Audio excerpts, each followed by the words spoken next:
பிரார்த்திக்கிறவன்ல ரெண்டு வகை. ஒன்று அர்த்தார்த்தி, மத்தொன்னு ஆர்த்தன். இழந்த ஐஸ்வர்யத்தை திரும்ப வேணும்னு கேட்கிறவர் ஒருத்தர், புதுசா ஐஸ்வர்யம் வேணும்னு கேட்கிறவர் மற்றொருத்தர். அதனால் ஐஸ்வர்யார்த்தியை ரெண்டா பிரிச்சுடுவோம். ஒருத்தருக்கு பிரஷ்ட ஐஸ்வர்ய காமர்னு பேர், இன்னொருத்தருக்கு அபூர்வ ஐஸ்வர்ய காமர்னு பேர். இழந்தவன் என்ன பிரார்த்திக்கிறான், புதுசா வேணுங்கிறவர் என்ன பிரார்த்திக்கிறார்? அண்டக்குலத்துக்கு அதிபதியாகி அசுரர் இராக்கதரை இண்டக்குலத்தை எடுத்து களைந்த இருடீகேசன்னு பெரியாழ்வாருடைய பாசனம். அண்டாதிபதையே நமஹா அசுரசத்திரவே நமஹான்னு கொண்டாடுவனா. அசுரர்களுக்கெல்லாம் சத்ருவே, அசுரர்களை ஒழித்தவரேன்னு கொண்டாடினா, அதே போல எம் விரோதிகளை ஒழித்து இழந்த செல்வத்தை மீட்டு கொடு அப்படின்னு பிரார்த்தனை அர்த்தம்.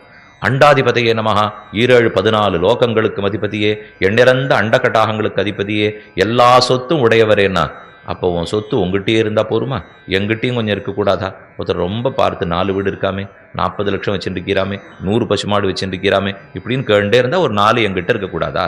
எல்லாமே உங்ககிட்டே இருக்கேன்னு அர்த்தம். அதை போல் அண்டாதிபதியே நமகானால் புதுசாக எனக்கு ஐஸ்வர்யம் வேணுங்கிற பிரார்த்தனை. அப்போ அபூர்வமாக வேணும்னு கேட்குறவன், இருக்கிறதை இழந்துட்டு திரும்ப மீட்டு கொடுன்னு பிரார்த்திக்கிறவன். இந்த 2 வகைப்பட்டவர்களைத்தான் ஆர்த்தன் என்னும் அர்த்தார்த்தி என்னும் பிரித்தார். இதுக்கு அடுத்த வகை கைவல்யார்த்தி, அதாவது ஆத்மா அனுபவம் போரும்னு இருக்கிறவர்.